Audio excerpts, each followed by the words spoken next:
Have you ever heard of the saying that if you don't learn how to make money while you sleep, you'll work until you're dead?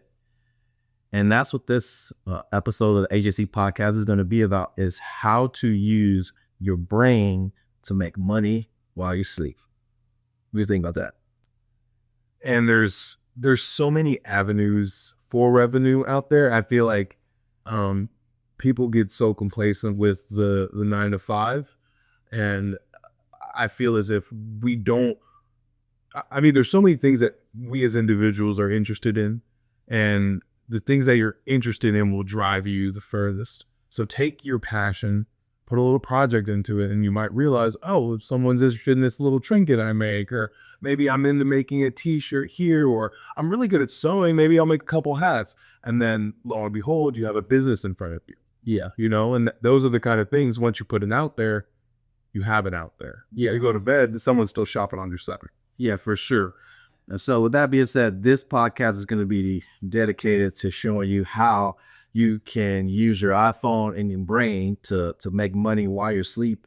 And what we're going to do is we're just going to unpack a couple key points that you can use to begin to scale or to even excel at making money online. And one of the first ones I realized, this is probably the most important one, is to pick one thing and be great at it. And it's, a man who chases two rabbits catches none. And shout out to my mentor, Sam Evans. He always told me about the power of focus, right? And so in the book Essentialism, there's a diagram where there is two circles. One circle has a bunch of arrows going all the way around it. And then there's one circle with a diagonal line and an arrow. And basically what that symbolizes is that you've got the circle is your focus, and then all these other things are the shiny objects that can take away your focus. And so you can make an inch of progress, right, in multiple directions, or you can make a mile of progress in one direction. And so you want to pick a lane. You want to pick up one problem to solve, right? Solve one problem. I'll try to solve the world, right? Mm-hmm. And then you want to pick one platform to communicate and convey to people how you're solving that problem, either for yourself or how you've helped others solve that problem. Absolutely, yeah. And I feel as if once you've established a solution, getting that rapport from people and that established credibility of people in that field, establishing that community around, because you see it a lot with the digital revenues of income, creating these classes or creating a product that helps elevate someone in their skills, or maybe someone's trying to get more into acting, like you see very often with master classes. These people have their full-time jobs as actors, but when they put something out there like, hey, I'm Samuel L. Jackson, I'll show you how to say MF a couple times, get a nomination for an Oscar. So when he puts that out there, he's creating a resource for someone who, unbeknownst to Samuel Jackson, he's sleeping, he's chill. Right. Jeremy in Iowa was like, you know what? I'm gonna be the next Samuel Jackson. Yes. And shout out to Samuel Jackson too. One of the things is he was probably 2 or 3 years older than me before he finally nailed that first role. And it's so funny. Samuel Jackson, one of those characters where it's like, bro, when you started on camera, you already looked old. You know what I mean? You know what I mean? Like, I remember seeing him in Coming to America as the guy trying to rob the McDonald's at that time. And Eddie Murphy beat him up with a mosh stick. But, he stayed at it, right? Mm-hmm. And in Hollywood until he found his first break. But again, he wanted to make it big acting. So he had one problem and he stayed focused on that. Followed one course of action until successful. And then once he got his big break, the rest was history. But the other piece of that, though, is you need to be prepared. Mm-hmm. I think that a lot of people miss that. They're waiting for the opportunity, but they're not prepared for the opportunity. Yeah. And Myron Golden says that your time is going to come whether you want it to or not. Mm-hmm. And it's either going to expose you or it's going to reveal you. It's going to expose you for being prepared for being unprepared, or is one going to reveal you to the world that, oh, this guy actually knows what he's talking about. He's good at what he does. And again, that's going to start from you being focused on one problem, right? And mastering that. And so what is mastery? Mastery is to effortlessly execute without the use of conscious resources. So if you're going to be a master at something, right, you need to focus on that one thing. You know, that's like what is the saying? It's like, you don't be afraid of a man you could do 10 now. Yeah, you don't want to be a jack of all trades. Yes. Yeah, you'd rather be a master of one than a jack of all trades. Yes, for sure. And, you know, it's like, I don't want to be afraid of a man who has done 10,000 kicks once. I want to be afraid of a man who has done one kick 10,000 times, right? Because that's where you become a master. And so picking one channel and one problem and really honing in and talking about that. And I feel like even in entrepreneurship, some people just get tired of talking about the same thing over and over again because it's kind of boring, right? And I travel across the country and speak on stages, and I spend millions of dollars on ads, and I'm always like, how many people have heard of me? And it's always a couple people, even in the insurance space, right? Well, I'm all over the place, and there's still like only a couple people. And so you have to be able to share that story over and over again. But at the same time, it keeps getting better, right? Because the journey of when I first started telling my story and now the impact and the things that I've done, it actually keeps getting better and better. And I think that people lose sight of that, and they end up in this vicious cycle of, they start something, they're super excited about it. Then they realize this is going to be a little bit harder. They run into a little bit of resistance. It's a reality. Right? And they bump their head and they're like, oh, well, blah, blah, blah. And then they end up in this crisis of meaning, which is, can I see myself doing this for the rest of my life? Which is like the first initial conversation to yourself that you're about to quit. You have to give yourself ultimatums. Right. Right. And the ultimatum should be, it has to work or it has to work. And then they end up quitting, and they keep repeating this same cycle over and over again. And it's like, just stick with it. And eventually, something will work. It doesn't feel like it. You're putting in the work, but you're not seeing the result. And that is hard, right? As it's this unwavering faith where you could start out with people that got done with college, right? And you didn't go that route. And they're excited. They're with their friends, and you're seeing them doing all this stuff, and you're putting in the work. They're doing all this stuff, but you're not seeing a result. And you might start to question yourself, like, bro. Yeah. And I mean, you're going to see all these highlights all the time, and you're only going to be comparing your lowlights to those moments. But with the true focus, you have to dive into your work, whether it's going to be revealed or not, knowing that preparation, once meeting opportunity, people will call it lucky. They'll be like, well, when did you start doing all this, man? You had that thrown in your lap. You had some favors done. I've been working on this. I've stayed driven to what I've been wanting to do, and I've been pushing towards it. And I saw an opportunity and said, why not? Right. I'm here already. I got all the things behind me. Yeah, why not me? Why not me? And that's the question that I always use to drive me and like have confidence with is, why not me? When I started with this, helping out life insurance to agents to scale their business using sales phones, right? Like, everybody looked at me like I was crazy. It's like, bro, you're an insurance agent. You're struggling with that. How the heck are you going to help somebody get clients as an insurance agent? And they couldn't see it. Everybody close to me doubted me. And at the time, man, that pissed me off. It had me so frustrated. I had a lot of like resentment. But my buddy Nathan, to shout out to him, he was like, man, looking back, you needed that because you were kind of going, but you didn't have that that something about when somebody tells you can't do something. Oh, absolutely. Right? Yeah, please tell me no. Yeah. And I was hooping on Memorial Day, and there was a man in my face that said, shoot it. I'm on a 3-point line. All right.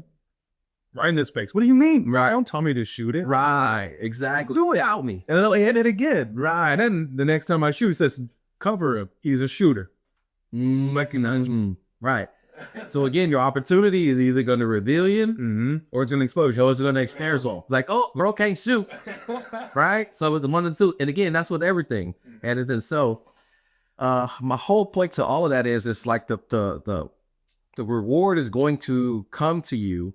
You're going to be rewarded in the light, but the preparation is going to happen in the dark when nobody's looking. And that's the hardest part about entrepreneurship is nobody can see your vision.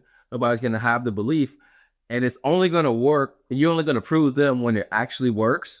And so you really just have to like block out all of that, because I feel like as an entrepreneurship, we go in wanting everybody to be super excited for us the way we're doing it, but we're stepping out of the norm, right? And we're breaking out of the matrix, so to speak, right?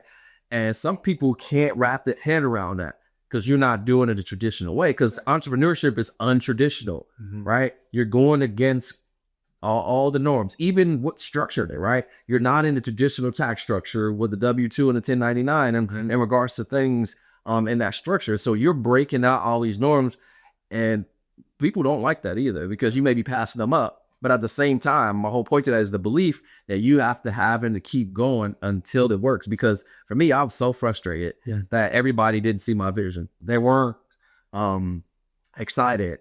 People, man, you need to get a job. You need insurance, and you need X, Y, and Z. How are you going to make this work?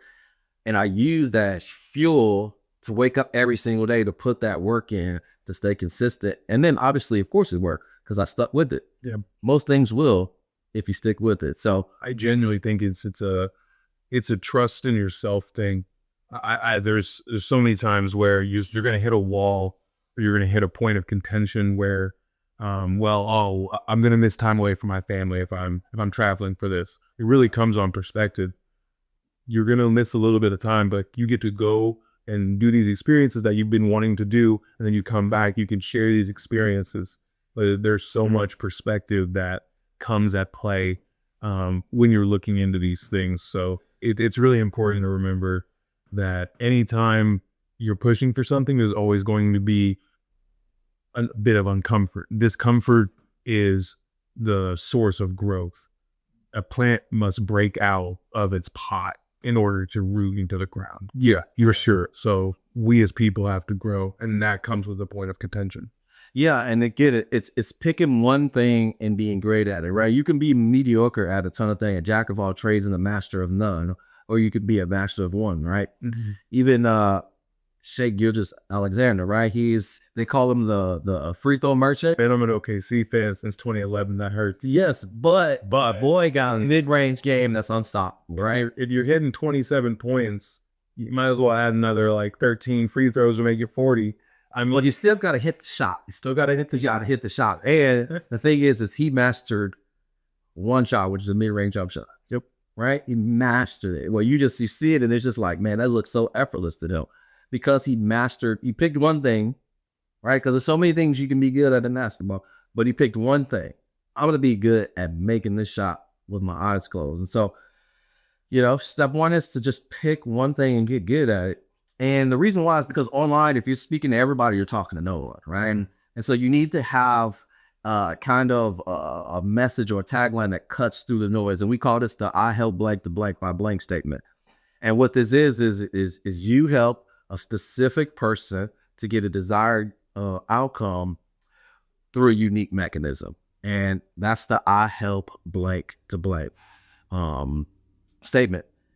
And the next thing you need to do is you need to actually get good and actually help people. And I think Frank Kern said, show people that you can help them by actually helping them. Yeah. Right. I feel like the marketing is like the new wave. I remember in 2018 talking about marketing. It wasn't that sexy, but now everybody knows that you need to produce or put up something on content or build a personal brand. Well, people just got good at yapping. Like, that's the new thing. It's people who have gotten really good at mesmerizing you, doing the song and dance, the first date, right? The magical first date. Everybody's good on that interview. Everybody's good at the first date. Everybody's got good at the isms of, saying the same stuff. But actually, like, master your craft, man. Like, get good at it. That's why I'm the king of leads. $110 million of issue pay business with my client is because, one, I was a student that sat at the foot of Sam Ovens for 5 years. Not only did I learn, though, but I paid, right? Like, I was in as a consultant accelerator. Then I went into his up level. That's 10 grand. And then for 36 grand for 2 years, like, I was in his mastermind while I got to spend hours with him every single week. And so I paid my dues, but I also was a good student, and I implemented those things to be good at what I do. Not just say that I'm good, but actually like deliver on that. Yeah. And I feel like that's a lot of room that we have to we have to grow in this space, which is actually delivering Absolutely. after we wow people with the marketing, because this is very, very important, because people can get good at the like mimicking and copying stuff, but the negative word of mouth moves 10 times faster than the positive word of mouth. And in business, you may not even know why your business is struggling.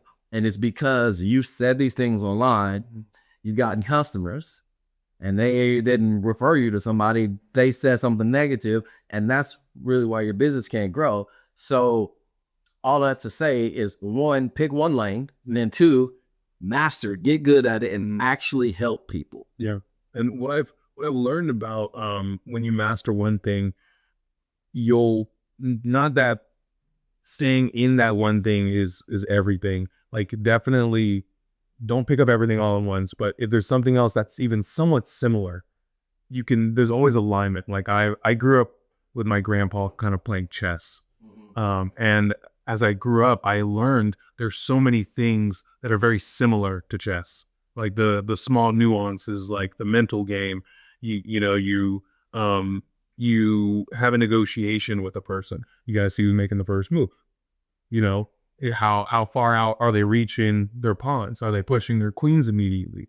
Are they throwing numbers out at you immediately? Are they playing a little more reserved? Are they setting up their pawn structure? All this, there's small moments. I mean, from basketball to chess to fighting games to business to editing to writing, there's so many little things that connect to each other. Once you master that thing, you'll start seeing it everywhere. Yeah. And then the world becomes comfortable to you. Yeah. The thing I like to see in the world becomes. Yeah. And that's so good too. And there's another lesson in that too, which is, don't listen to what people say, watch what they do. Mm-hmm. What they do is going to show you everything that you need to know about them. Don't listen to what they say, watch what they do. Right? Are their words lining up with their actions? Are they consistent every single day? Are they showing up every single day? Are they delivering on the things that they say, even the small things, to themselves and to others? And so don't watch what people say, watch what they do. Don't listen to what people say, watch what they do. So that's a great point. I think the next thing that you want to make sure that you do, outside of, picking one thing and getting good at it, and then being actually able to deliver that by mastering your craft, is you need to make content. You need to become more visible. Yeah.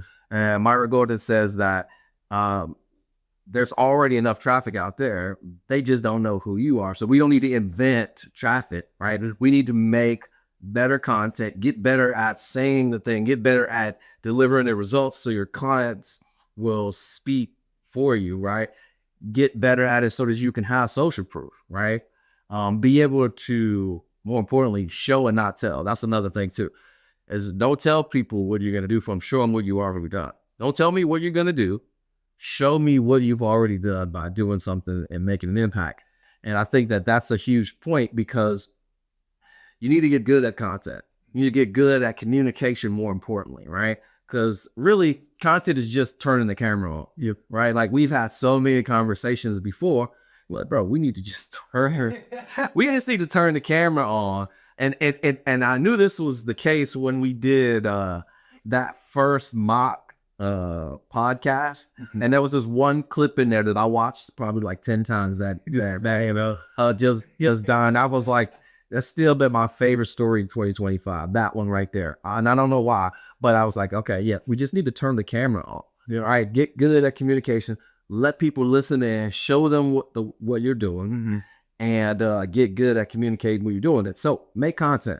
People are so lazy with making content. I think they're fearful too. They're worried about what people will think. There's this big expectation. Everyone looks like they're so polished. I don't even think you need to show the polish. Like, the process is part of the polish.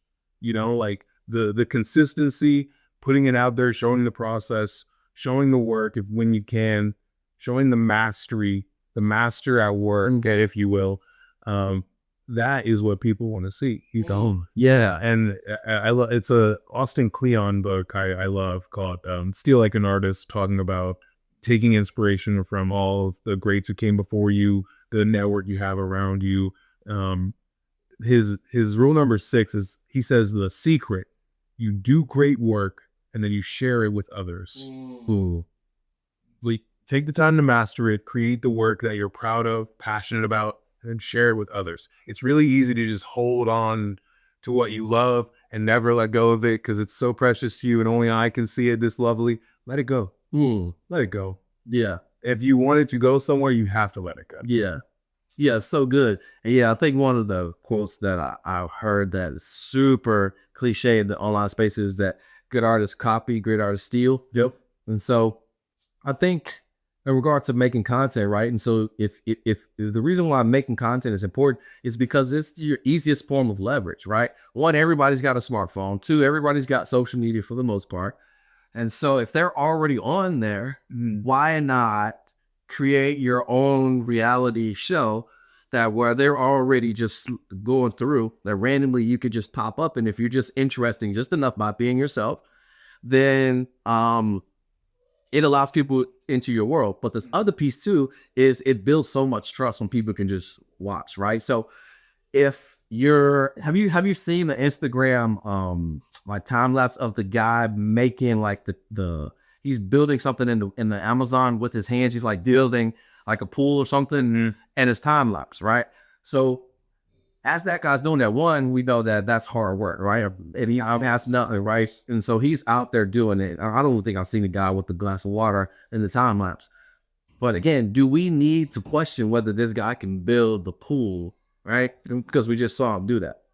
The other thing is if you ever seen one of those reels of somebody making a pottery thing, right? Where the hands are getting dirty and it starts out this way. And then they turkey throwing ball and then slender. And then they put their fingers in it and they bow it out.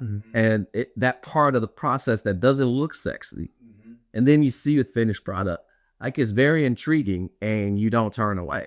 Well, that's the same thing as you need to do with your content, right? You need to show or don't tell, right? You need to be able to master your craft. You need to release it out so people can see it, solve a problem for people, but also you need to show some of the process, which is that authentic part of you, because that people can relate to that. Yeah. You know what I mean? You see the starting point, and then you see this thing like, oh no, I could never get to that point. But it's all there. It's from something I feel familiar with, Maybe I'm a beginner in this. Maybe I'm intermediate. Maybe I'm advanced. Maybe I've took college courses with everything this person knows. But there's a little bit of a different thing they do here that maybe I like. It is a tradition. Oh, I like the way they color this footage. I like the way they do this in Photoshop. This is a really cool animation style. I see these very small things. I learn a little bit. I like that. Ooh, I'm gonna take that. That's now mine too. And now we have these Rolodex of things that we like that we learned in grade school. We've learned it from our mentors. We've learned it from our teachers, our friends, our parents. There's all these little things that go into us. I mean, if you want to get philosophical, us as people, but us as our work as well. Right. We learn so much, and that comes with that family tree of great artists that come before us. Yeah, it's so good, man. And with content too, the other piece is leverage, man. So, Arturo says, if you give me a level long enough and a place to stand, or I can move the world. And in business, that's pretty much what it is leverage, right? You're using a ton of leverage. And content is like the highest form of leverage, right?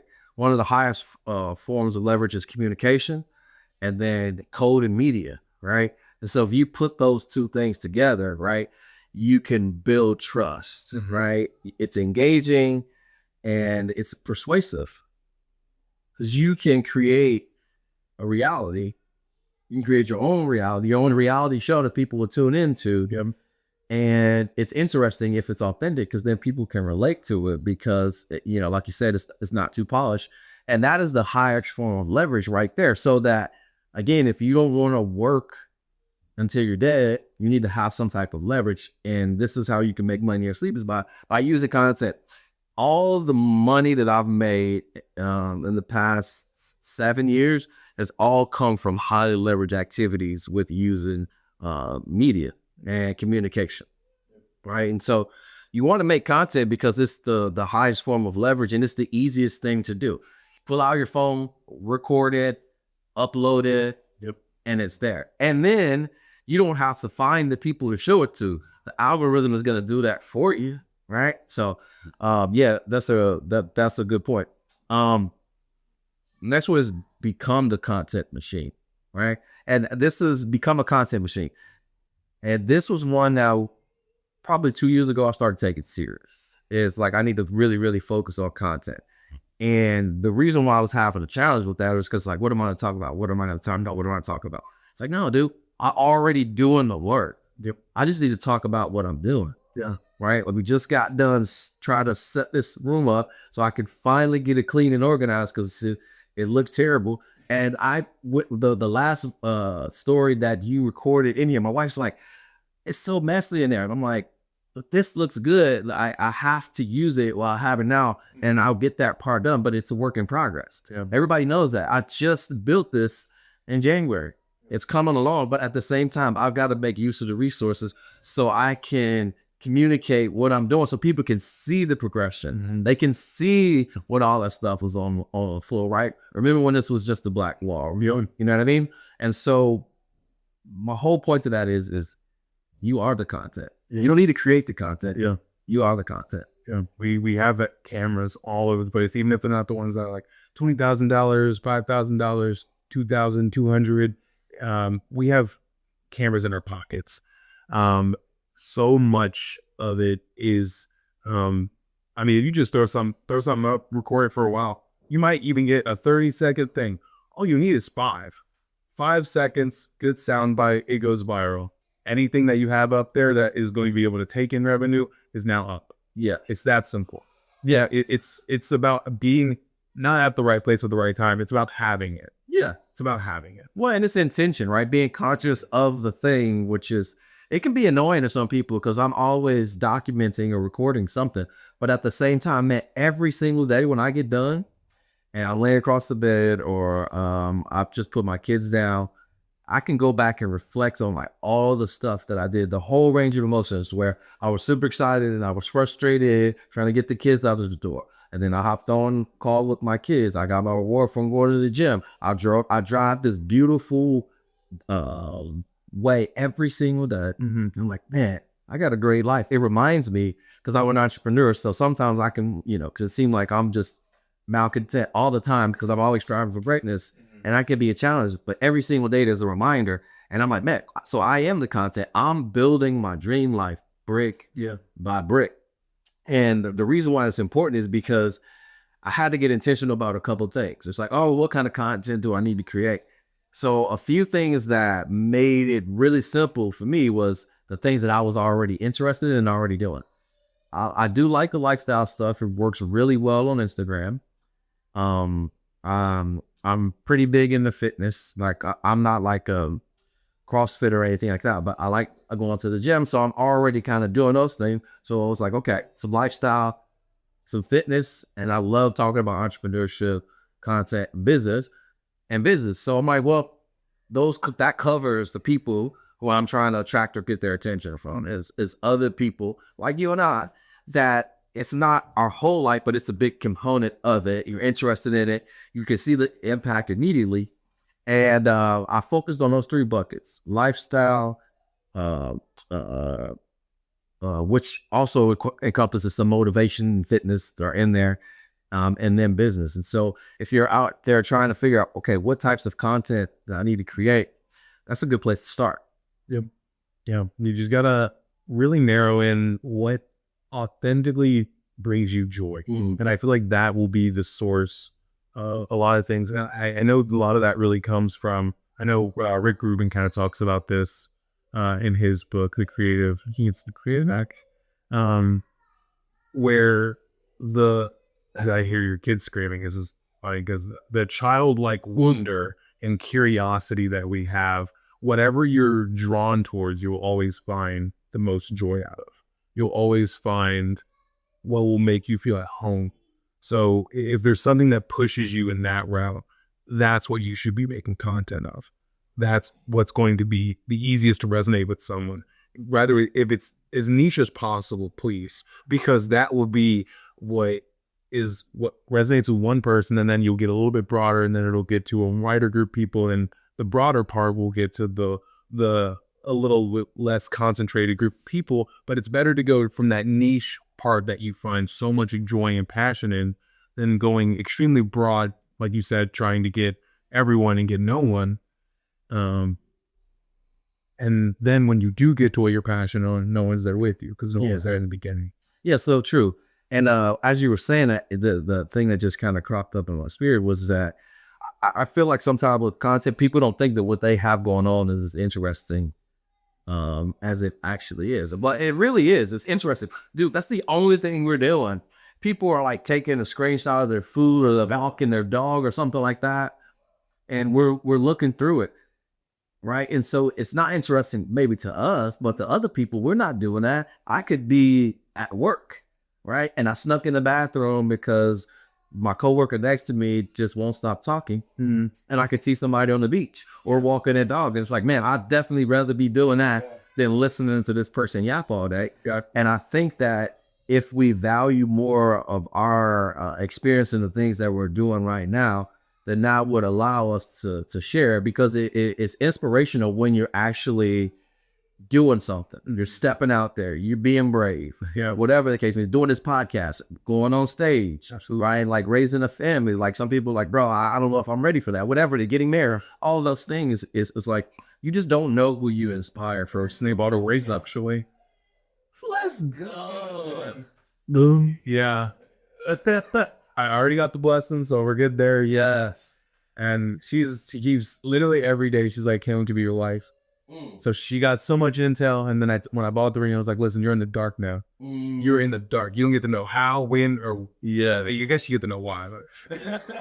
But again, that's a cool experience because now I can relate to that. It's like I remember that. I remember running across the street in the rain on the last day of vacation to try to ask, because it was the only moment that I could ask her dad to do it, because everybody else was around. And I had that one moment because I had the ring, I had brought it down there, and it was crazy. So yeah, man, get my whole point. It's like, that's a cool experience that you're like, oh, I'm doing this. Well, yeah, I'm excited now. That's pretty good. And can't wait to see you make that next step.